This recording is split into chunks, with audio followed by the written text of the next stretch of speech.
Bom, a partir desse momento também eu estou gravando aí a aula, né?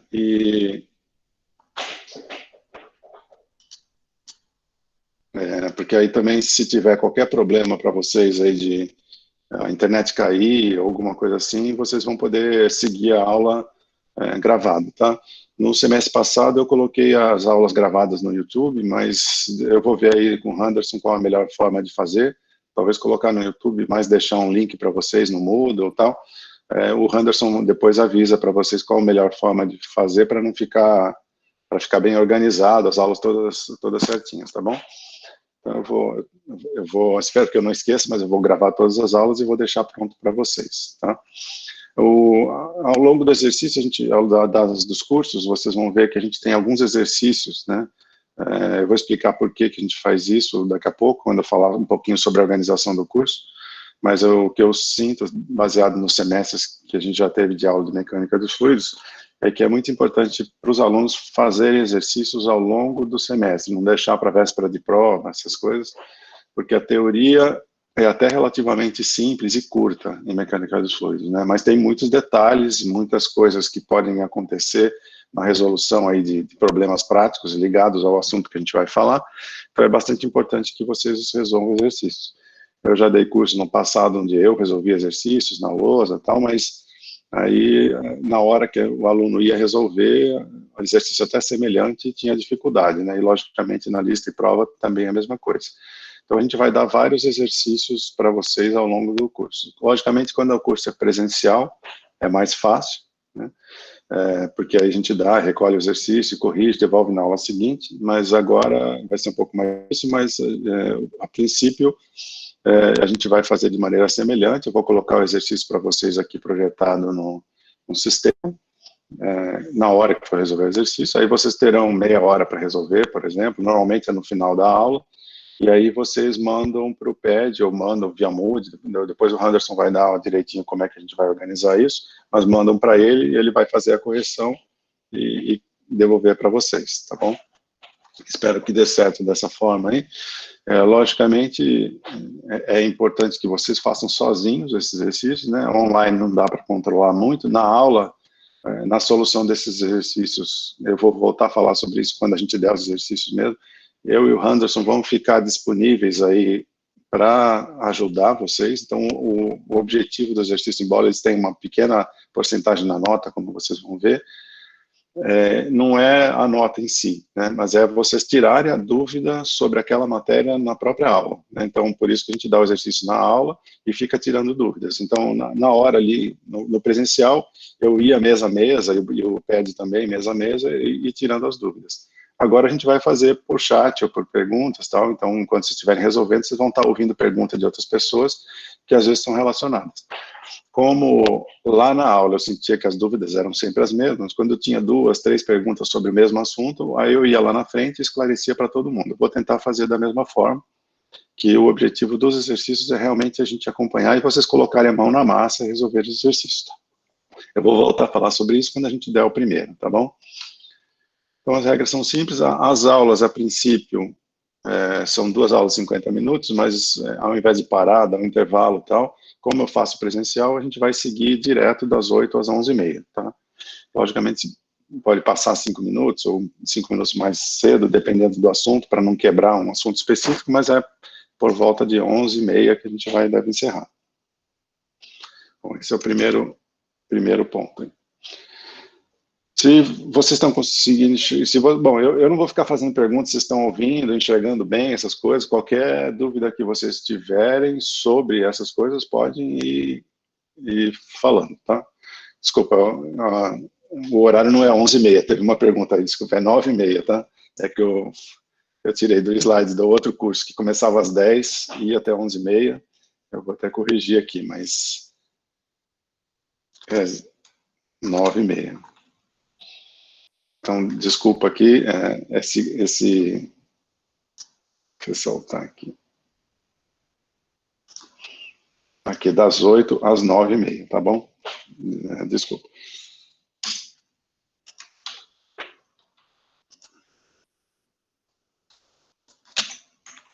Só um minutinho aqui. Pronto. Bom, aí então, como eu estava falando, eu não vou ficar fazendo perguntas aí sobre se estão chegando bem, ouvindo, qualquer coisa, podem ir me interrompendo aí e avisando, o som não está bom, ou está muito pequeno, essas coisas vão falando aí, porque eu estou com 2 computadores e tentando assistir aquilo que eu estou projetando no outro aqui, mas de qualquer forma vocês vão me avisar. Tá? Bom, então o curso, de novo, é das 8 às 9h30 de segunda de segunda e quarta, né? As aulas estão marcadas aqui, CB10, CB9, mas a princípio não vamos ter nenhuma aula presencial, vai ser tudo online. Tá? Aqui eu estou projetando um material que o Anderson já colocou para vocês no Moodle, né? Então, o material todo, toda a comunicação a gente vai fazer via Moodle, tá? Qualquer dúvida aí também vocês vão falando. Eu prefiro que vocês não mandem e-mail para mim ou para o Anderson aí pelo e-mail e tal, e mandam pelo Moodle, porque daí fica tudo registrado ali, fica mais fácil de organizar, tá bom? Então, eu estou dando aula e o Anderson é o PED. Não sei se o Anderson quer se apresentar aí, Anderson, rapidamente.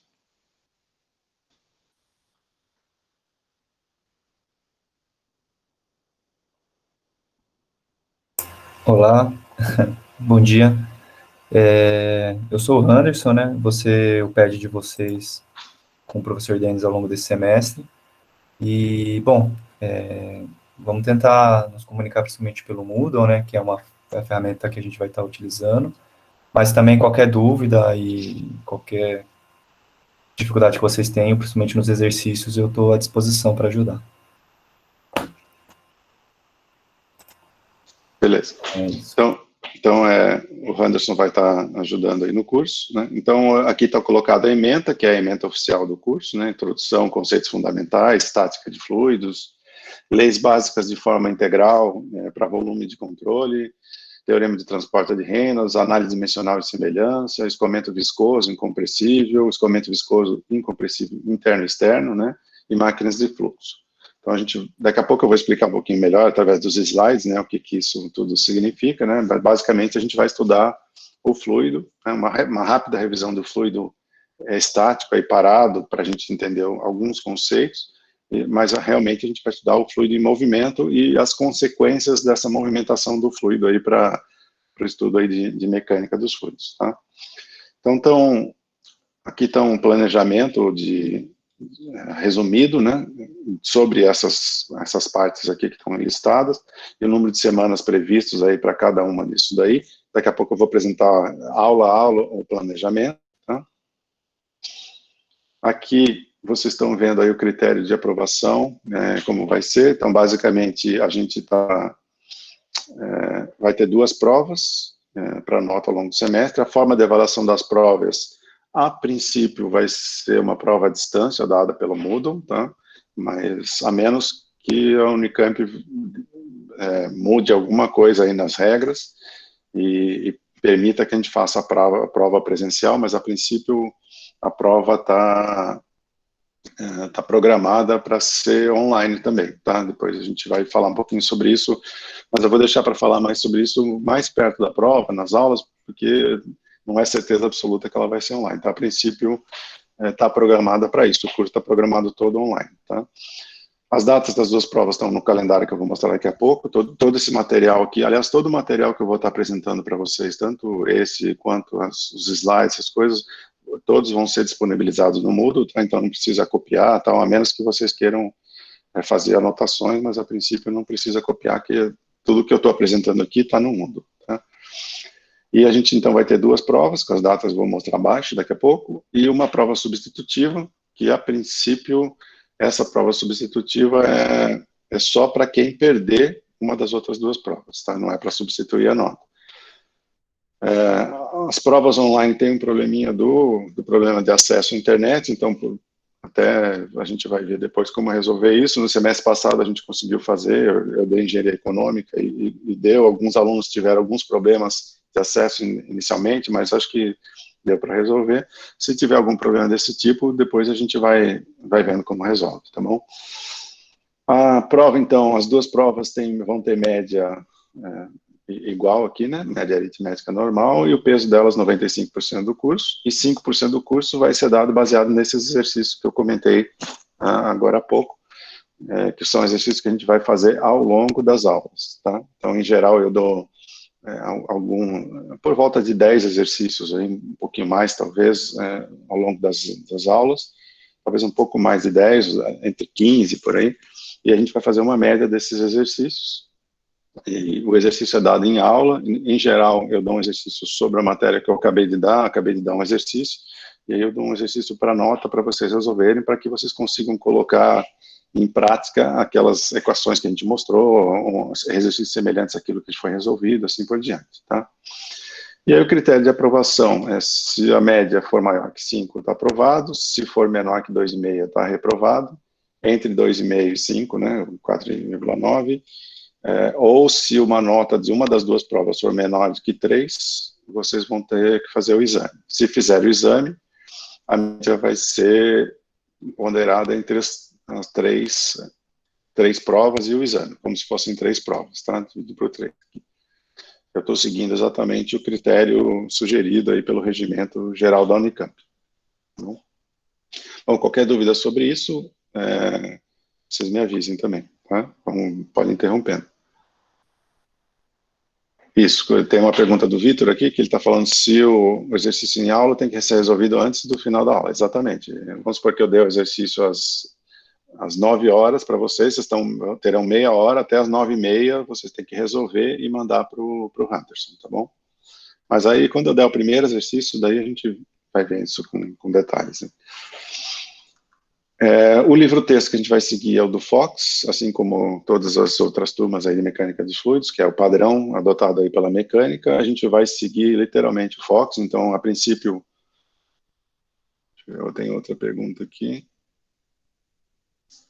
Isso, as dúvidas dos exercícios, os exercícios em aula, que eles são para vocês resolverem sozinho, porque o objetivo é vocês aprenderem a fazer, mas vocês podem tirar dúvidas pelo chat ou visual. Então, por exemplo, eu não estou sabendo começar, que equação eu uso, como eu vou fazer, que tipo de coisa, não entendi isso, aquilo, podem tirar todas pelo chat, e o nosso objetivo não é como uma prova, o exercício, né, que a gente não vai falar nada para vocês têm que resolver, o exercício é o contrário, podem perguntar, tirando dúvida, então o objetivo é realmente vocês aprenderem a fazer, tá? Mas quando a gente chegar lá, talvez no primeiro exercício, no primeiro dia que a gente fizer, fica mais fácil, talvez na aula que vem já faça um aí para começar.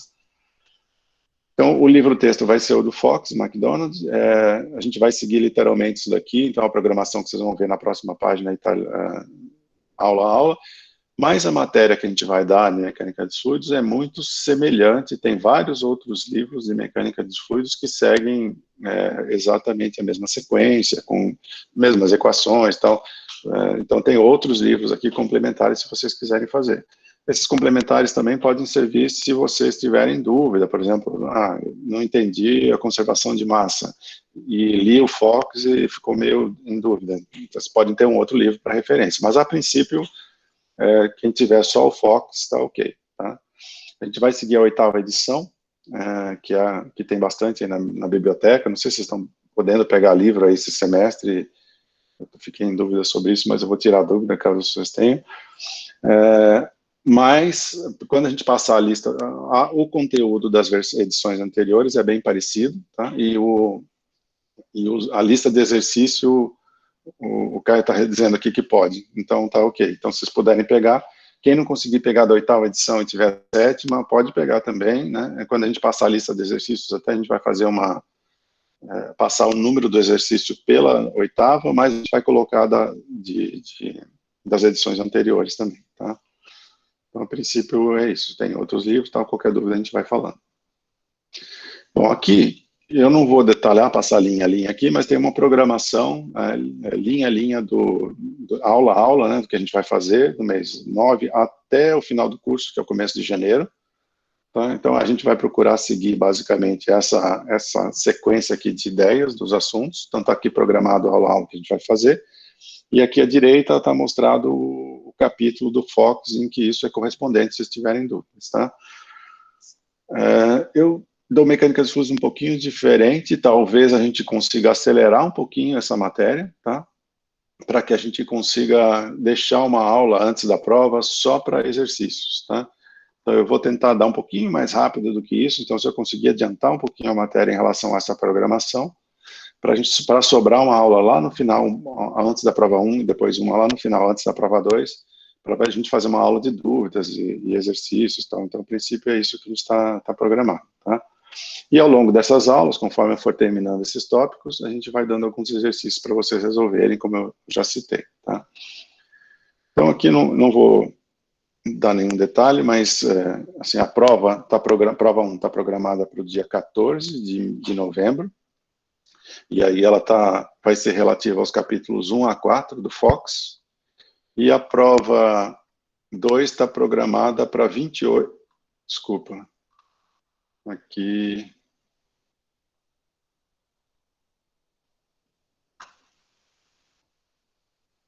Está errado aqui. É 11 de novembro, aula 14, tá? Desculpa. Está programada para dia 11 de novembro, né? E aqui na aula 28 está programada para 11 de janeiro, tá bom?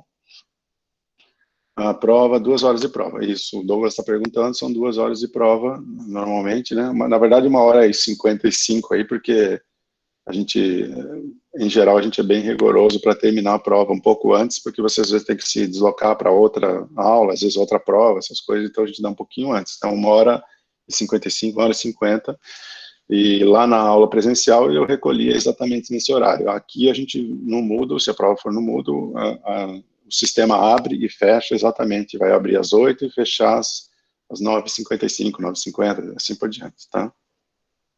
Então, a primeira prova prevista aí para 11 de novembro, a segunda prova prevista para 11 de janeiro, depois vai ter uma revisão geral aqui, uma prova substitutiva para quem perdeu uma das duas, depois a gente fala um pouco sobre substitutiva, mas a prova substitutiva cai o conteúdo das duas provas, e depois tem uma semana de estudos e o exame no dia 25 de janeiro, tá?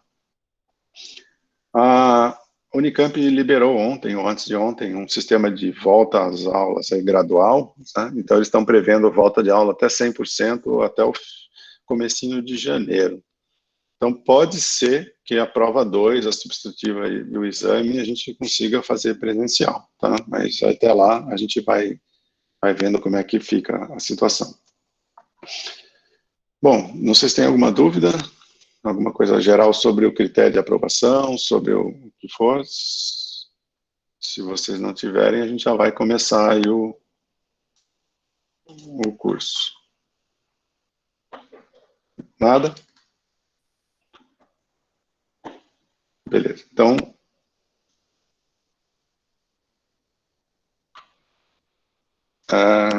só um minutinho que eu não estou conseguindo. Pronto. Então, beleza, se vocês não têm nenhuma dúvida, pode ligar o microfone. Henrique, você quer falar alguma coisa? Sobre a prova no Moodle, né? Como é que vai ser a prova? Tipo, eu só coloco a resposta numa... Ou eu tenho que desenvolver toda Não a sei, questão? ainda não sei, Henrique. A gente tem vários formatos, né? No semestre passado, a gente fez as provas de engenharia econômica, a gente acabou fazendo teste, né? As provas eram meio dissertativas, tal, mas assim, no final tinha uma resposta e tinha que colocar a resposta. A gente fez um teste. E aí, no final da prova, vocês tinham um tempo determinado, e aí no final da prova vocês já recebiam imediatamente a nota, essas coisas. Então, mas, a princípio, a gente vai ver as opções aí no Moodle de novo, porque a engenharia econômica era um pouco mais fácil para fazer isso. A mecânica dos fluidos, em geral, são exercícios em que a gente tem que resolver. Então, pode ser que seja assim, ou pode ser que a gente dê uma mesclada também, vocês têm que fazer algumas testes, depois tem que enviar alguma coisa assim, como vocês vamos ver como é que os exercícios em aula vão seguir aí, se vai dar para o Anderson corrigir direitinho, como vocês vão mandar para ele e tal, mas talvez a gente possa fazer algo do tipo semelhante aos exercícios. Vocês resolvem, mandam para o Anderson via sistema, e aí ele corrige e devolve, tá? Mas ainda não é 100% certo, não, como a gente vai fazer. Entendi, obrigado. Tá bom. Bom, então vamos lá. A outra coisa, Eu espero cumprir esse programa aí, mas logicamente, por exemplo, na semana passada eu estava numa reunião, acabou a energia aqui em casa, eu fiquei com 1 hora de no break, ainda deu tempo, mas pode acontecer que por causa desse sistema aí online a gente acabe perdendo algumas horas de aula por causa do sistema, internet, essas coisas. Aí a gente vai tentando compensar isso de alguma forma, tá bom? Bom, então, geral sobre o curso é isso. Fiquem livres aí para fazer perguntas pelo chat a qualquer momento. Eu estou olhando aqui no outro computador, mas às vezes eu posso estar meio concentrado no que eu estou falando. Qualquer coisa aí não precisa nem perguntar, pode interromper via microfone também, tá? Então, vamos começar, capítulo 1. Os slides vão ter disponibilizados para vocês. Acho que o capítulo 1 e 2 o Henderson já colocou. Eles vão estar disponibilizados para vocês por capítulo e não por aula, tá? Então, a princípio, os slides têm apenas um resumo dos pontos que a gente vai seguir na aula, tá? Então, cuidado para não olhar somente os slides, né? Então, anotei em vermelho aqui, para todos os capítulos específicos, eu recomendo aí que vocês leiam o texto no livro, né? Principalmente se tiverem dúvidas na aula, porque o livro contém algumas coisas bem interessantes, ele fala um pouco sobre problemas práticos aí da mecânica dos fluidos, conta detalhes e tal, que às vezes não dá tempo da gente dar em aula, então eu recomendo que vocês leiam o conteúdo no livro, e no mínimo façam a lista de exercícios sugeridos aí que o Henderson vai passar para vocês, tá? Se quiserem fazer mais exercícios, se tiverem com dificuldade, né, ou não, tanto do Fox quanto de outros livros, fiquem à vontade aí, podem tirar dúvidas, tá? Tá, o Henderson está falando aqui que já está tudo lá no mundo. Então, vamos seguir aqui. Eu vou seguir, então, tentar ir num ritmo que eu iria se eu estivesse dando aí na aula, mas como qualquer coisa, vocês vão avisando. Se estiver muito rápido, devagar, se tiverem dúvidas, vão perguntando, tá? Então, no capítulo 1 é mais uma introdução, a gente vai falar um pouquinho sobre o que a gente vai ver aí no curso. O escopo, basicamente, do curso é estudar fluidos, né? Primeiro, a gente vai fazer uma revisão rápida sobre fluidos em repouso, para a gente entender direitinho quais as forças que atuam sobre aquele fluido em repouso, né? A princípio, como a gente tem a gravidade e o próprio fluido em repouso, para ele ficar em repouso, eu tenho que ter alguma força agindo sobre ele, certo? Então, para contrabalancear essa força da gravidade que faria ele descer, né? Então a gente vai entender isso, porque isso é importante depois, na hora que a gente entender o fluido em movimento, essas forças continuam atuando, e é isso que a gente vai tentar entender primeiro nessa revisão de repouso. A princípio, a estática de fluidos não faz parte do curso, mas uma revisão de estática é importante para a gente entender essas forças, tá? O escopo da aplicação, vocês vão ver que é bastante amplo, né? Até no livro tem detalhes aí são muitos problemas relacionados, principalmente à engenharia mecânica, engenharia civil, várias outras engenharias aí que estudam fluidos em movimento, né? A gente pode estudar isso através de bombas, compressores, escoamento em tubulações, em dutos, aerodinâmica de carros, aviões, navio, medidor de vazão, vários estudos de energia, meio ambiente, edificações para saber forças de ventos, pontes, fenômenos atmosféricos, biomecânica, esporte, petróleo, tem fluido inteligente, tem um escopo bastante amplo que estudam fluidos em movimento, tá? Então é bastante comum problemas práticos da engenharia mecânica terem algum fluido envolvido, e para isso a gente precisa entender qual que é a relação dessa movimentação do fluido com o exterior, tá? A primeira coisa importante para vocês entenderem, algumas coisas dessas vocês já devem até ter visto para vestibular, tal, principalmente a parte estática, tal, definição de fluido, provavelmente, e tal, mas a gente vai fazer uma revisão aqui, qualquer coisa vocês vão me avisando.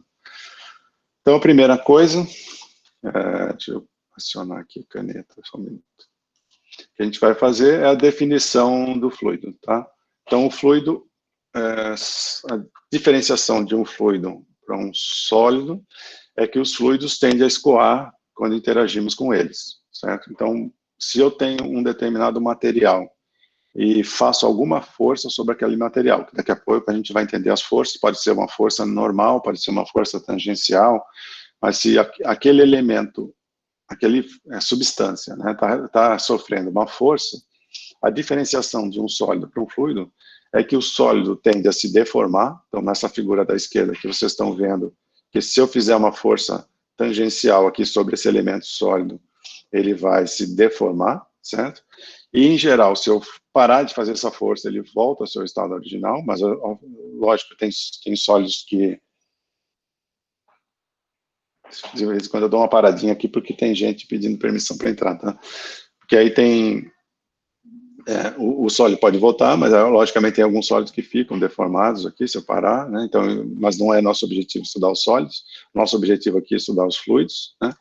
E a diferença do sólido para o fluido é que, se eu aplicar essa força sobre o fluido, esse fluido vai, ao invés de se deformar, ele vai se movimentar, certo? E se eu não fizer nenhuma força contrária, ele vai continuar se movimentando, certo? Então, essa aqui é a definição de fluido. Eles tendem a escoar quando interagimos com eles, né? Através da aplicação de forças ou tensões, tá? É uma substância, então, que se deforma continuamente, né? Essa definição é importante, sob a aplicação de uma tensão de cisalhamento, tá? Então, se eu aplicar essa tensão de cisalhamento, nesse caso aqui, dada por essa placa que está deslocando o fluido aqui em cima, essa força vai exercer uma tensão de cisalhamento nesse ponto aqui, né? Essa tensão de cisalhamento vai fazer com que o fluido se movimente, e se eu não aplicar forças contrárias, ele vai continuar se movimentando. Essa é a definição de fluido que a gente vai adotar daqui para frente. Isso aí é importante, porque quando a gente for estudar estática, para o fluido estar parado, já que o fluido se movimenta com tensão de cisalhamento, para o fluido estar parado, eu não posso ter nenhuma tensão de cisalhamento. E essa vai ser uma das definições de estática aí. Se eu tiver movimentação, daí eu já passo do capítulo 3 aí, que é estática, para o capítulo 4, que a gente vai estudar o fluido em movimento, tá bom? Se qualquer dúvida, vão me perguntando. Então, basicamente, a gente vai estudar essa movimentação do fluido através de leis físicas que vão servir para a gente entender qual que é a interação desse fluido com o material, certo? Então, a primeira, e talvez mais importante, é a conservação de massa, certo? Conservação de massa, essas leis todas vão estar detalhadas no capítulo 4, e a gente vai estudar cada uma delas em detalhes e como é que a gente usa cada uma delas para resolver problemas práticos relacionados à movimentação de fluidos, tá? Então, a conservação de massa vai nos dar uma parte importante, né, que é como é que a massa vai estar se deslocando. Sabendo que a massa se conserva, se eu tenho, por exemplo, se eu estou estudando um determinado volume de controle, que daqui a pouco a gente vai ver a definição, um determinado volume, se a massa está entrando, essa massa tem que estar saindo ou ela tem que estar se acumulando. Então, a gente vai estudar isso em detalhes na conservação de massa do capítulo 3, tá? Há outras leis que a gente vai estudar, mas eu não vou detalhar agora, são a segunda lei de Newton, né, que é importante para a gente também estudar, a conservação da quantidade de movimento angular. A segunda lei de Newton está relacionada à quantidade de movimento, aí, que é a mesma coisa que a gente falou lá no slide anterior. Se o fluido está se movimentando, eu vou relacionar essa movimentação do fluido com a movimentação, certo? Então, para eu movimentar o fluido, eu tenho que aplicar uma força, ou para eu parar uma movimentação de fluido, eu tenho que aplicar uma força contrária, certo? Então, a gente vai estudar a segunda lei de Newton para entender como que é essa relação dessa força com a movimentação do fluido, né? E assim como tem uma força aplicada ao fluido, eu posso ter também um momento, né? E aí, em vez da força, eu vou ter a quantidade de movimento angular, certo? Então, é o mesmo tipo de princípio, mas essa daqui indica as forças, e essa daqui indica a quantidade de movimento, tá? A gente vai usar também a primeira e segunda lei da termodinâmica. Aqui no curso, como é um curso mais básico, a segunda a gente vai usar pouco, conceitos de entropia, essas coisas a gente vai mostrar para vocês, mas a princípio não é muito foco desse curso mais básico. A gente vai focar principalmente nessas primeiras 4 leis aqui, mas a primeira lei da termodinâmica é importante, porque aí ela trata da conservação de energia, certo? Então, basicamente, essas 4 leis aqui vão nos ajudar a entender a relação da movimentação do fluido com o meio externo que circunda esse fluido, tá bom? E a última aí, a segunda, é importante em casos práticos, porque, principalmente quando eu começar a estudar perdas ao longo do caminho, a gente vai ver um pouquinho, mas não do foco de termodinâmica em si, mas a gente vai ver na movimentação de fluidos, que um fluido se movimentando, A partir do momento que eu tenho atrito com as paredes da tubulação, por exemplo, ou de uma bomba, essas coisas, ele vai perder energia, né? Se ele perde energia, ele vai se desorganizar, vai ter um aumento de entropia, e aí tem situações em que eu não consigo reverter o fluido para sua condição inicial, e essa é a segunda lei de termodinâmica, que a gente não vai aplicar muito aqui no curso, mas vocês vão ver em mais detalhes no MACFlu 2 depois, tá? Bom, então, nem todas as leis, é importante aqui, para vocês resolverem exercícios, nem todas as leis são necessárias para resolver determinados problemas. Tem alguns problemas que eu resolvo só com conservação de massa.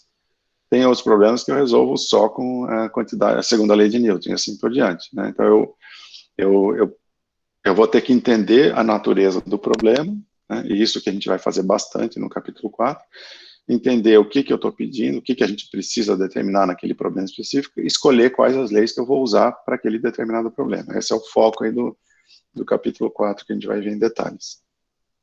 E muitas vezes a gente precisa de algumas equações adicionais para resolver o problema, né? Principalmente uma equação adicional que vai dar o comportamento do fluido, certo? Então aqui estou dando um exemplo. Se eu estou estudando, por exemplo, um gás ideal, eu sei que eu tenho um comportamento do gás ideal que obedece uma determinada equação, então eu vou usar esse comportamento do fluido junto com a lei de conservação de massa, por exemplo, para saber como que esse fluido está se dando. Tá? Então, um exemplo prático é se eu tiver um evaporador, por exemplo, eu estou entrando água, eu estou aquecendo esse evaporador e eu estou saindo gás, então eu vou usar uma equação para entender qual é a mudança, por exemplo, da massa específica. Daqui a pouco a gente vai ver essas equações aqui direitinho, mas as equações, a nomenclatura é a mesma que vocês devem ter visto aí para vestibular e cursos mais básicos aí, mas logicamente vocês vão me avisando se tiverem dúvida em qualquer sigla, qualquer momento vão parando, né?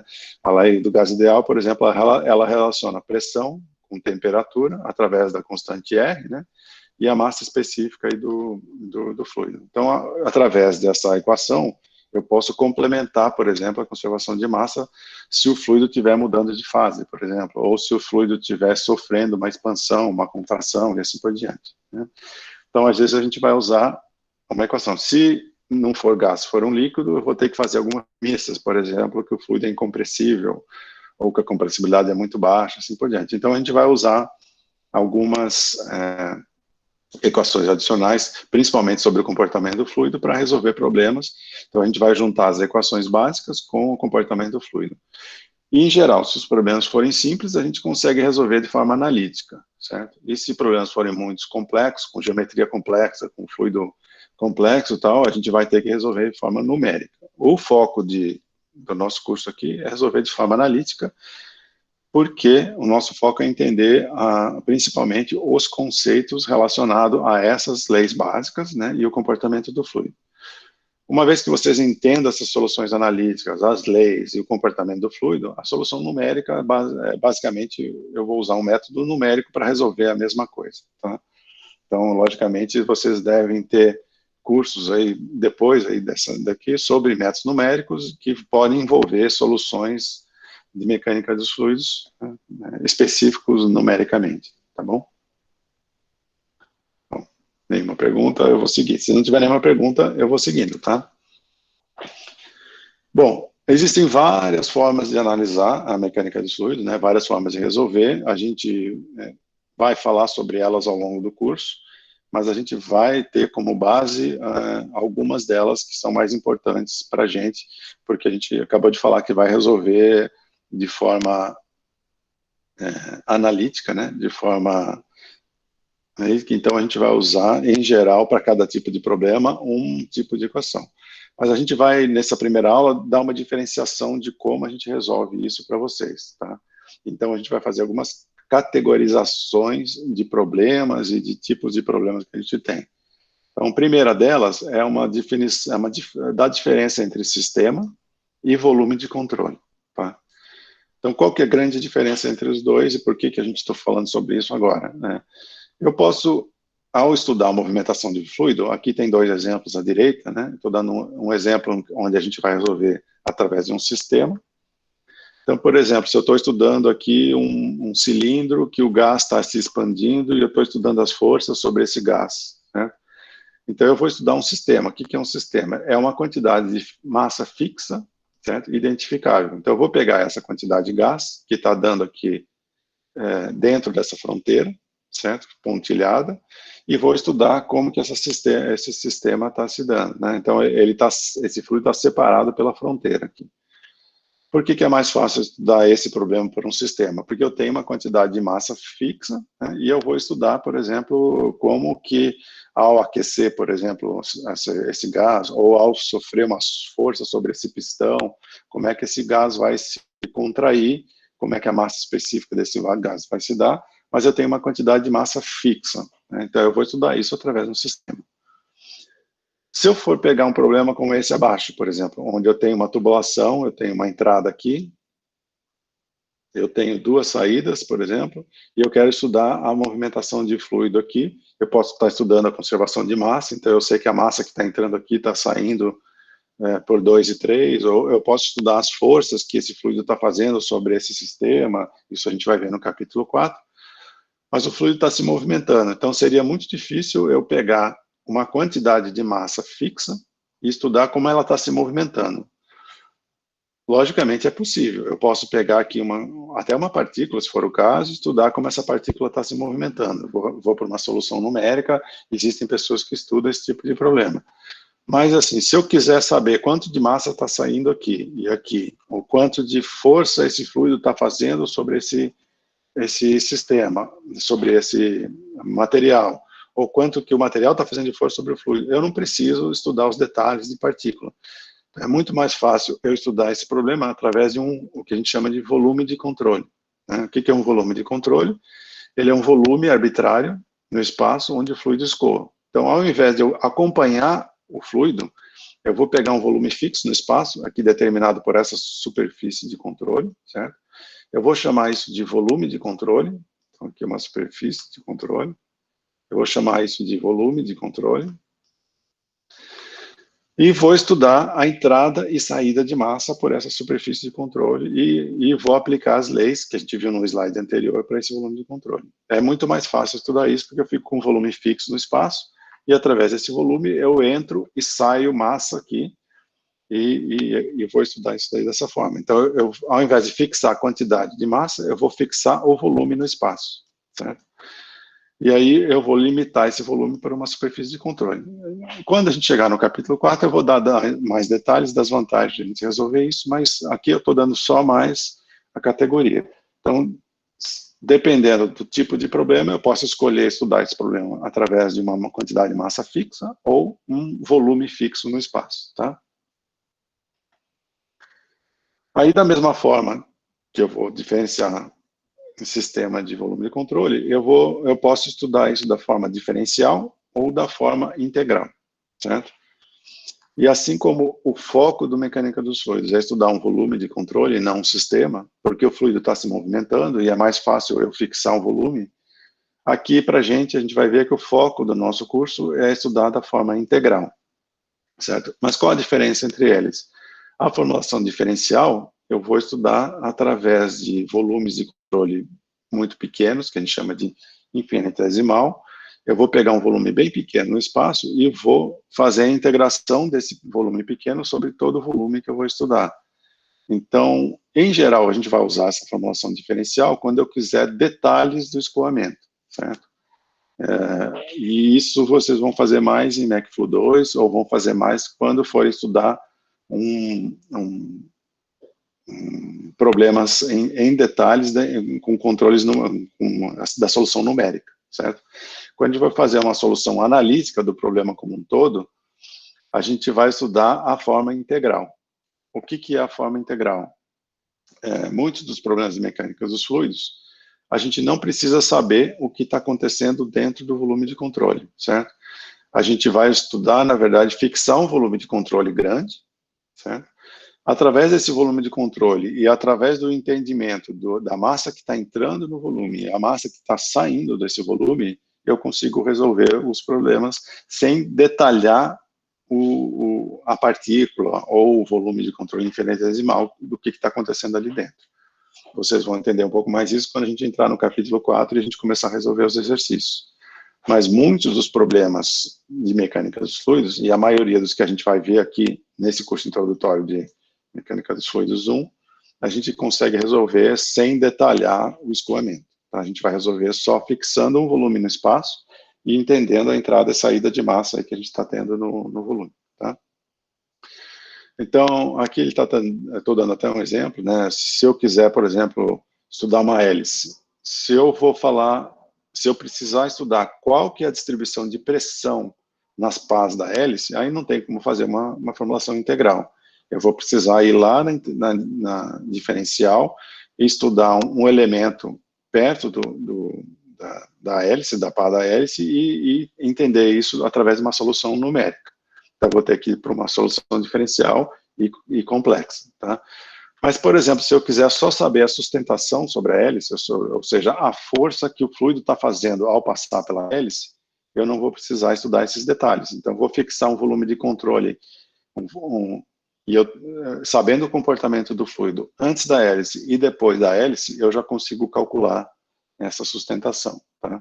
Então, isso a gente vai ver vários exemplos aí no capítulo 4, e por que para a gente, para o MecFlu 1, é mais fácil estudar da forma integral.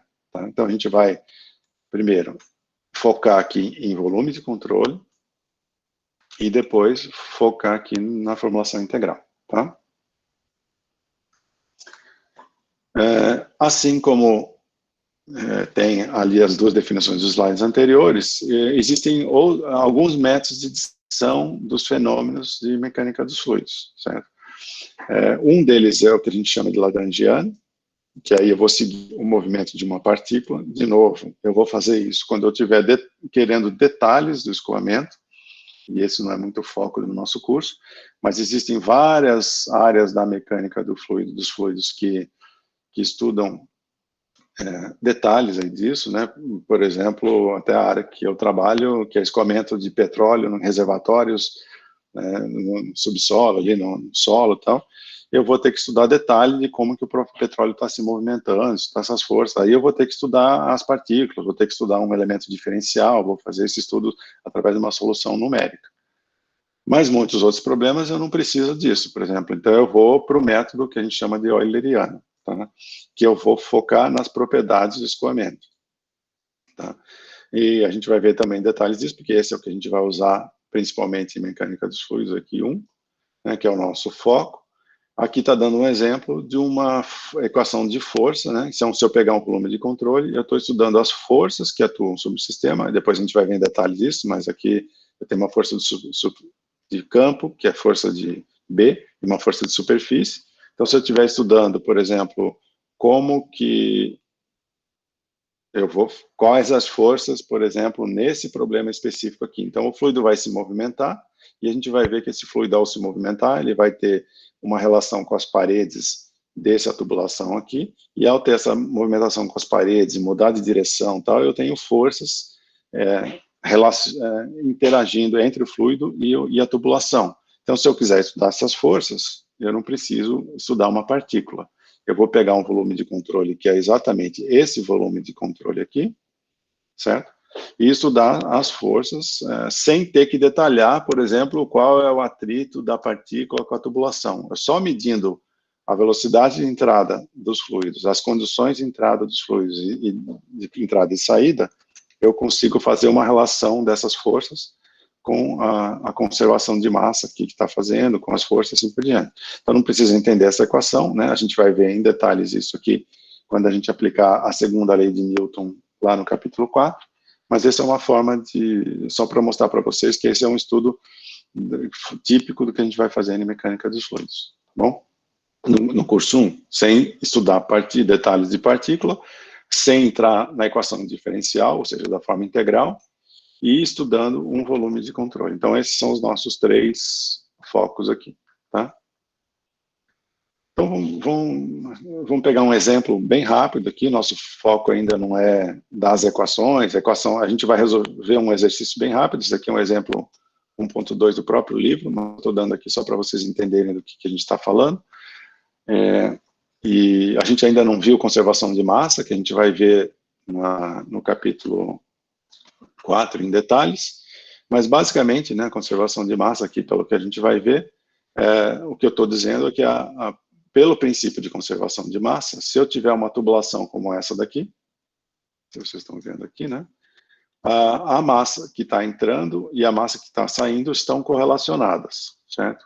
Se eu fizer uma aproximação, né, a gente vai entender isso direito em detalhes, mas de que a água é um fluido que a compressibilidade é muito baixa e que a massa específica, então, da água é praticamente constante, ou seja, ao mudar de pressão e temperatura, no caso aqui é isotérmico, então não tem variação de temperatura, mas se eu tiver mudança de pressão, ou a massa específica não muda muito, eu posso afirmar, né, depois a gente vai ver isso em detalhes por quê, no capítulo 4, de que se ela não muda de massa específica, e aqui dentro do meu volume de controle eu tenho uma quantidade, um volume fixo, e eu também não vou ter variação de massa aqui dentro do volume de controle. Então, afirmando isso, eu sei que a massa que está entrando tem que ser igual à massa que está saindo, certo?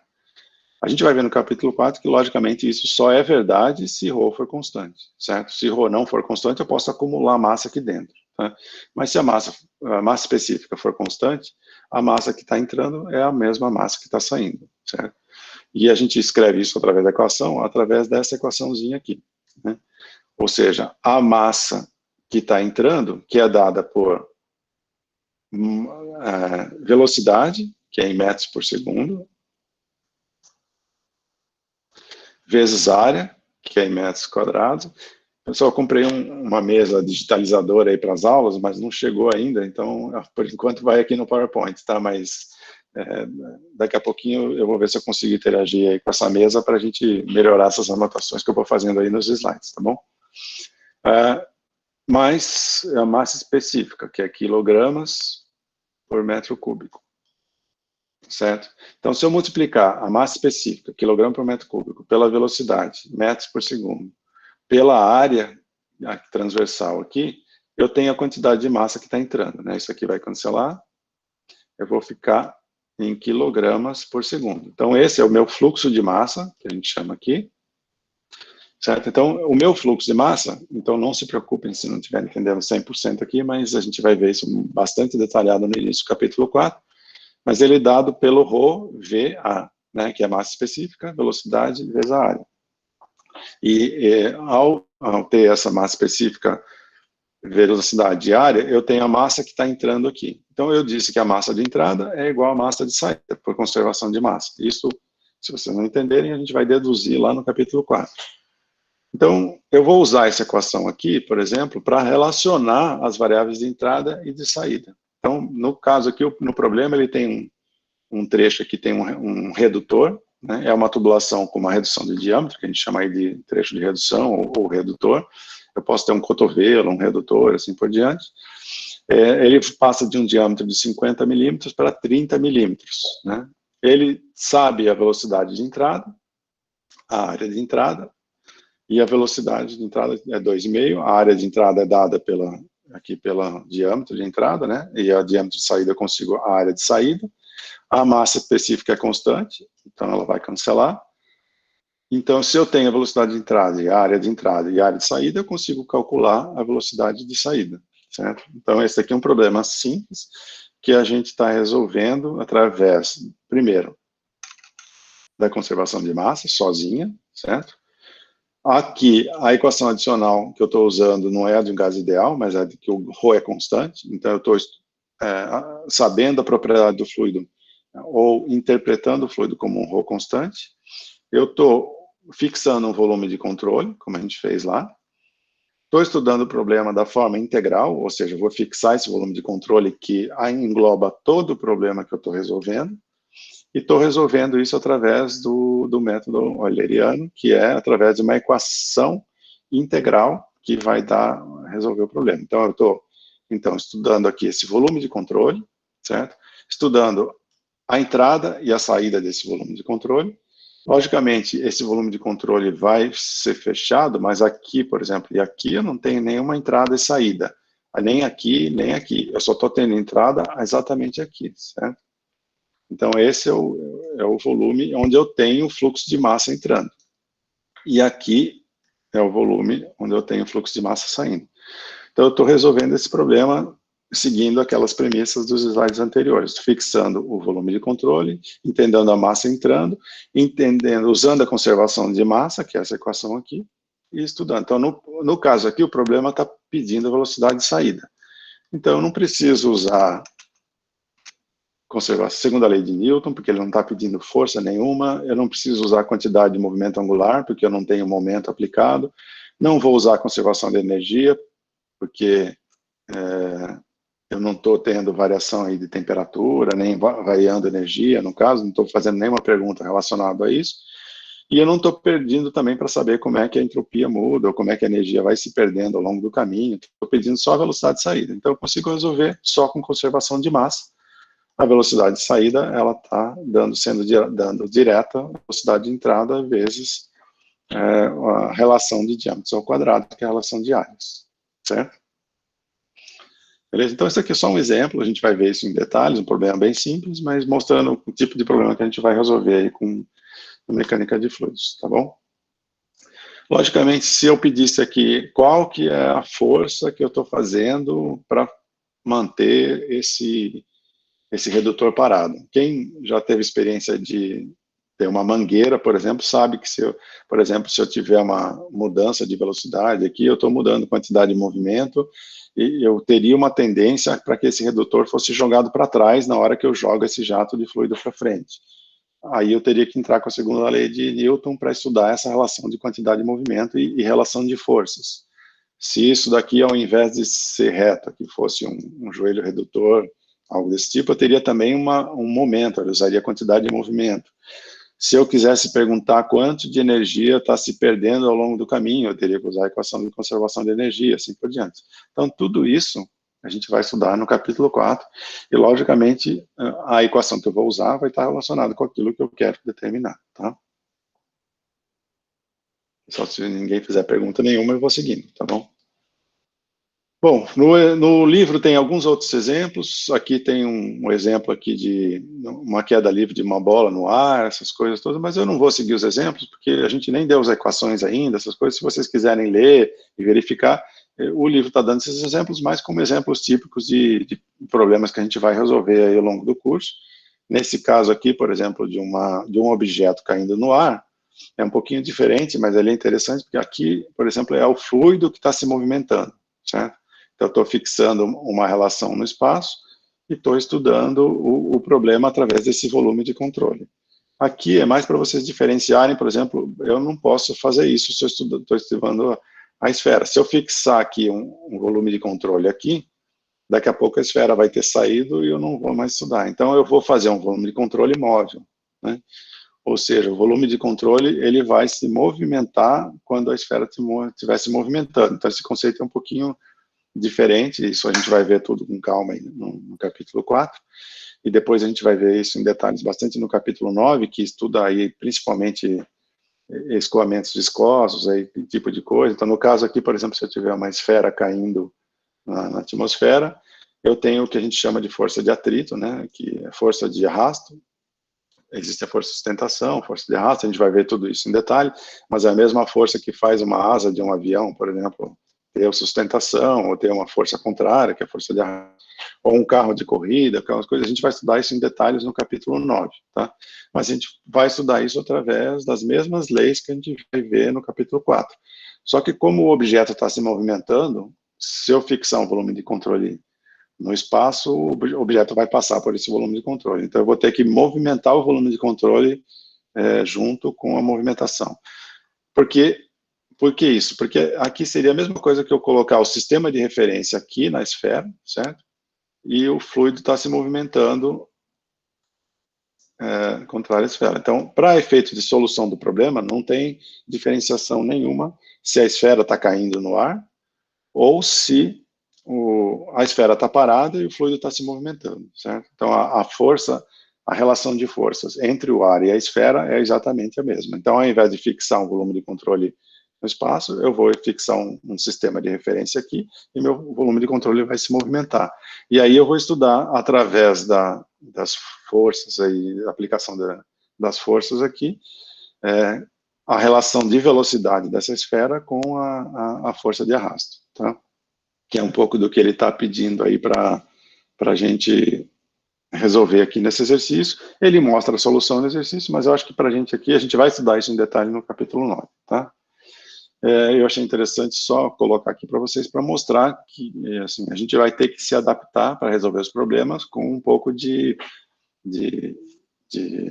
diferenciação entre aquilo que eu mostrei, um volume de controle, um sistema, um problema integral, diferencial, um volume de controle que se movimenta, assim por diante, isso tudo a gente vai ver aos poucos, tá bom? Nenhuma pergunta ainda.